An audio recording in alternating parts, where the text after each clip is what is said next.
बहुत अच्छी शायरी है, ध्यान से सुना। ठीक। कि मेरी तस्वीर को देखा तो कहा लोगों ने, वाह वाह वाह वाह। हाँ जी, मेरी तस्वीर को देखा तो कहा लोगों ने, वाह वाह वाह वाह। कि जूता कहीं मार खाए हैं। बाबू हमारा भी हवा ना होए का उमरिया ढलत जाती है। बिटिया चिंता जिन करा, यही महिम तो है। अब की शादी तय हुई जी, आज बहुत धूमधाम से करा। बिटिया का बताई, गरीबी है जनती यहाँ बाप के ऊपर। हाँ बाबू। बाबूजी प्रणाम। के है रहते हम इनके आशी कही। कभी बिटिया का चिन्हती है, कहा है तो है आशी कही। हाँ बाबू सही कहता है। का नाम है तो है? पुष्पा। बाबूजी गोड़ धरा। मैं झुकेगा नहीं।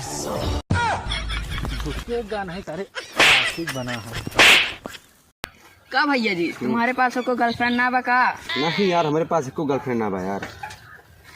यार अभी दिखा जा कौन लड़की थे यार, परपो तो को दिखा दी यार हम। ए भैया जी वह एक लड़की आवती है।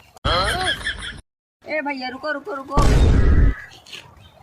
अरे हमारा गर्लफ्रेंड बनबू का? कुत्ते कमीने। देखा भैया गर्लफ्रेंड पटा ले। हाँ अरे यार नंद तूने बियाह के लेन का, ये तो हमारा गर्लफ्रेंडो लगती है। रुका चल पूछी तो इसी कुछ का हो। हाँ मानू नहीं बियाह कैलू दूसरे के साथे, कहे रहे हम तो कल चला अपने साथे बियाह करब मंदिरी में, तो वो नहीं मानू कैलू। क्या करी? का रहा इनके अंदर खास जोन हमारे अंदर नहीं रहा। हमारे से दो सरकारी नौकरी करा था।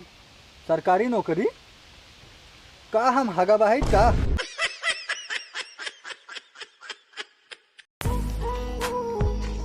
न तलवार की धार से न गोलियों की बौछार से, सिर्फ बंदा डरता है तो मेरा रुकी मार से।